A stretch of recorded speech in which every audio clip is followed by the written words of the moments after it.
そうそうそう。毎日毎日一生懸命働いています。弁護士ですから。ちょっと待って。なんだろ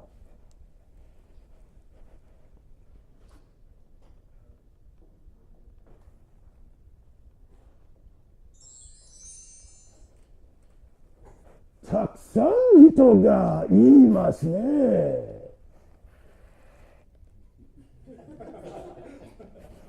どうして私たちの道場にいるんですか？ああ、そうか。剣道を見たいんですか？わかった。これが剣道だ。やー！ブッブッブッブッブッブッ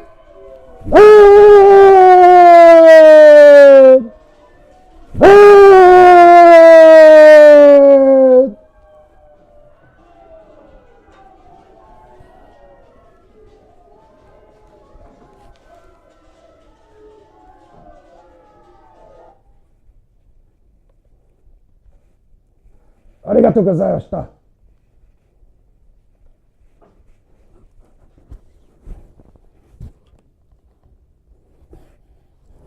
左取って取ります。右取って取ります。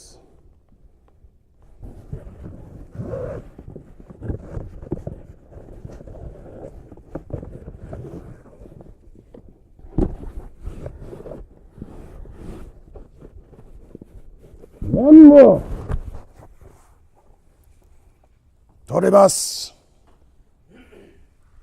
手脱ぎも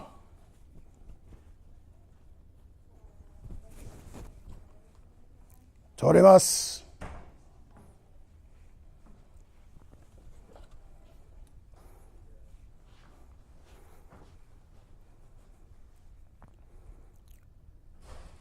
In 2002, as I was sitting in the law library, my second year of law school, I heard a voice say, "It's time to study Kendo." I looked to my left, I looked to my right, I looked behind me. No one was there. Now, although I had been to Japan several times by then, I had no idea what Kendo was or why it was time for me to study it. So I looked it up, visited a number of dojos in Manhattan and Westchester, and ultimately joined a dojo in Scarsdale. Today, I will introduce a little bit about Kendo, how and why it's practiced, and what I've gotten out of it over the past 15 years. Kendo is how the samurai of Japan used to practice their sword fighting skills without killing each other. After World War II, with the Japanese surrender, Kendo was banned by the American occupying forces, who considered Kendo too militaristic and nationalistic. In 1952, however, the ban was lifted and Kendo took on its modern form. No longer was it used as a method of teaching samurai how to kill, but rather was used as a method of training the mind. Modern Kendo is practiced on a gymnasium floor. There are 3 judges, each with a red or a white flag, corresponding to a red or a white tassel on the back of the competitors. The objective is to score 2 points within a 3-minute time period. The first competitor to score those 2 points is the winner. After a point is scored, the clock is stopped, they reset, and they start their second bout. Now, you can't just hit anywhere in Kendo. There are certain designated targets. The main target is the head, or what is referred to as the men. You can hit the left or the right side, but typically in the center. The second most popular target is the wrist, or what is called the kote. And you can hit the right wrist most commonly, or the left wrist. Third point is the abdomen, or what is referred to as the do. Typically, they'll strike the right side, but you could also strike the left. The rarest point, which is only reserved for people who are 4th dan and above, or what is considered 4th degree black belt and above, is a stab to the throat, which is referred to as ski. Those are the only legitimate targets that you can strike within Kendo, as is seen in a national championship in Japan.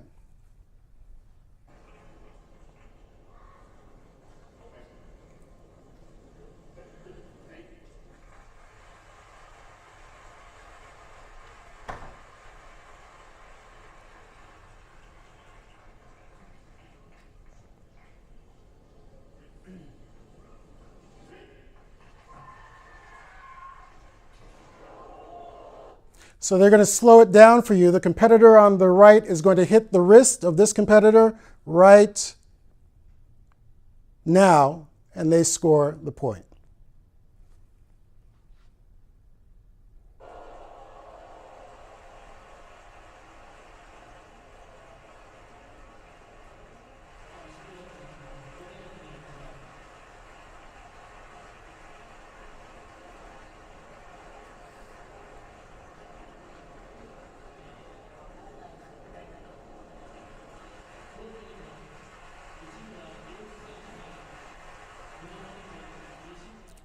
So in the interest of time, I cut out the second bout, but they would have continued with the second match as they did with the first. Kendo is practiced by a variety of people. It's practiced by men, and also women practice it, and it's very popular with children in Japan. However, the most adept practitioners are in their 60s and 70s. For example, one practitioner, Mochida Moriji, practiced Kendo well into his 90s, achieving the highest rank of 10th degree Dan, or 10th degree black belt.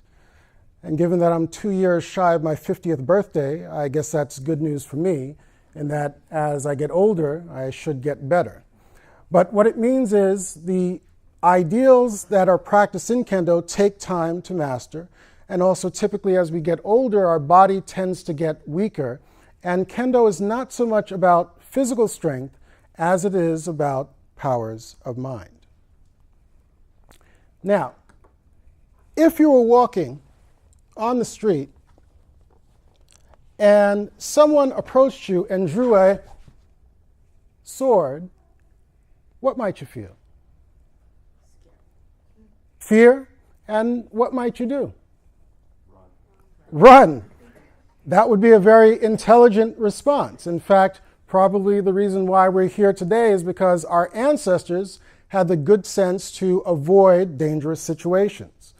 However, if you're a warrior, fear would cloud your judgment, obscure your perceptions, and be generally ineffective, make you generally ineffective in a sword fight. So how does the warrior combat these feelings of fear, hesitation, and doubt? We do that by what I call the Kendo mind. The Kendo mind is comprised of 4 primary elements. They are,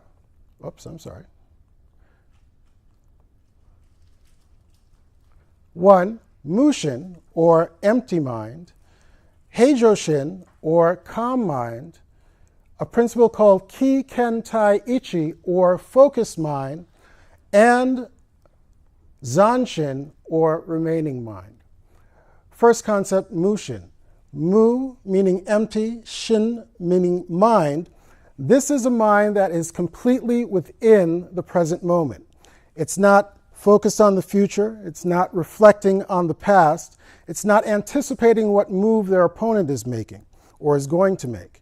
It's completely in the present moment, and that type of mind is able to intuitively respond to whatever happens in the moment. Typically, I will use this principle when I'm doing oral arguments for a motion.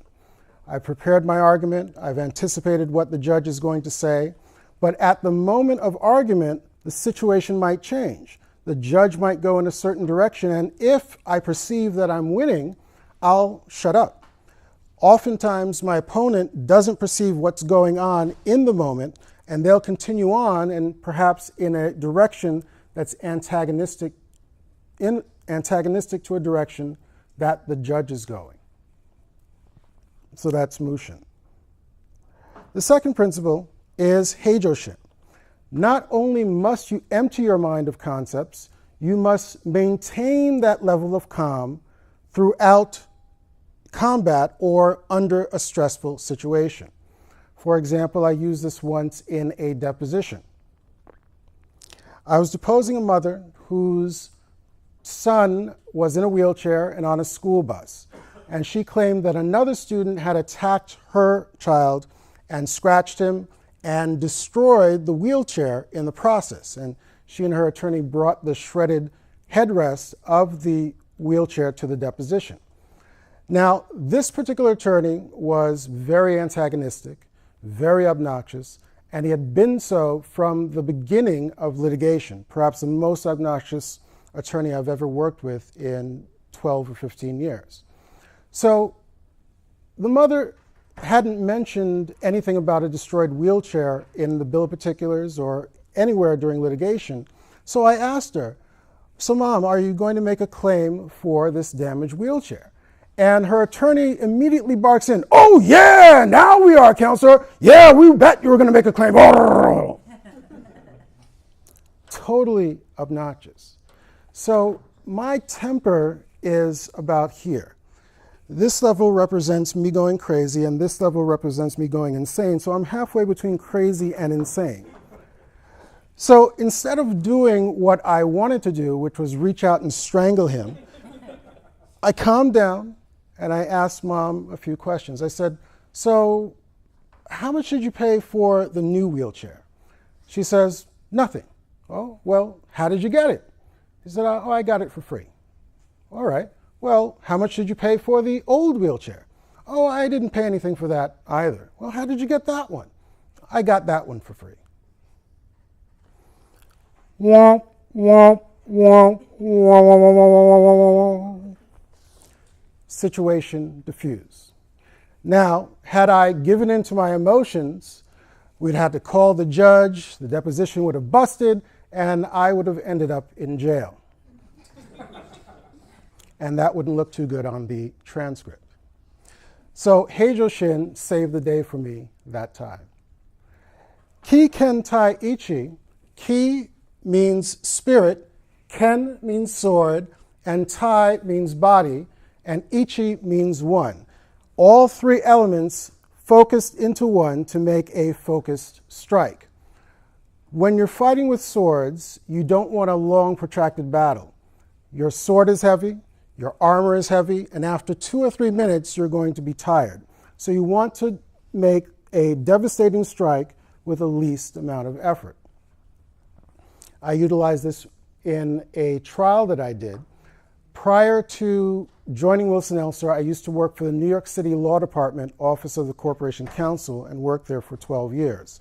In the last 3 years, I was a full-time trial attorney in the Bronx, defending police cases for excessive force and false arrests, On this one trial, there was an individual who had Asperger's syndrome, and that's something similar to autism, but manifests itself a little differently.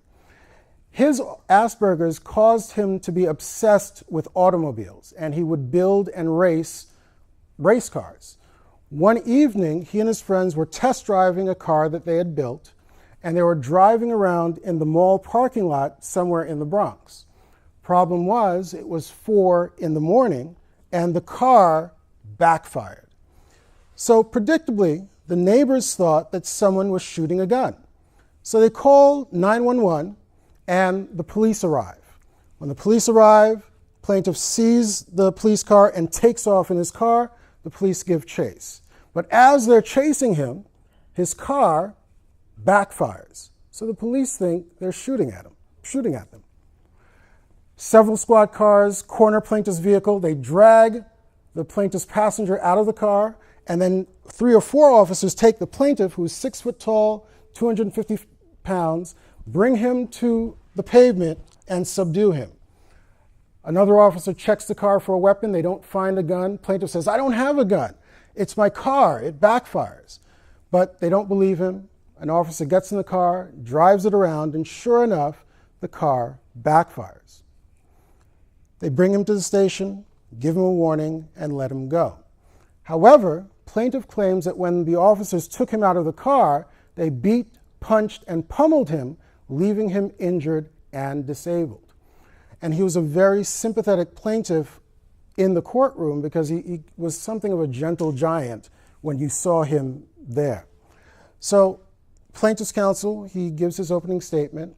I have my opening statement prepared, but his opening statement is very long. And I'm thinking, the jury's going to be tired by the time I get up there. How do I deliver my point in a concentrated manner? So plaintiff's counsel sits down. And as soon as he sits down, I get up and I run towards the jury and say, "Pa-pow!" The shots ring out through the night. Shots fired, shots fired. And then I continue on with my opening statement. Now, half the jury lost their lunch, and the court officer wanted to do bad things to me because I had given him no warning that I was going to do that.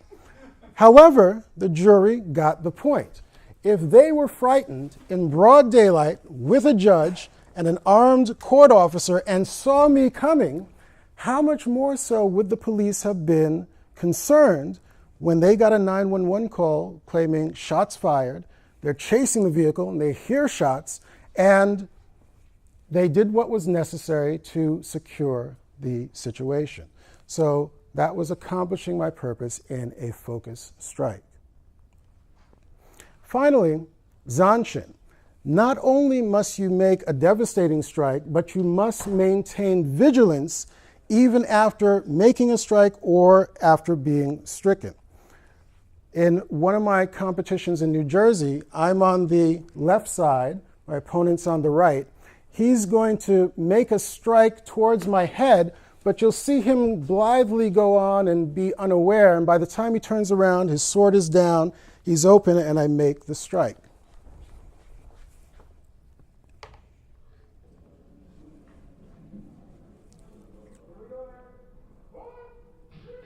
Right there.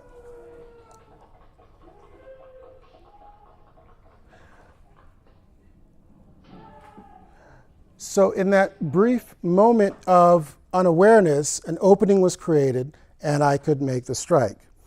This is also something I employed in another trial, also in the Bronx and also involving the police. This trial was a chase. It was a 3-week trial. It was against Mr. Bob Jennis, and it was one of the most exhausting trials I've ever done.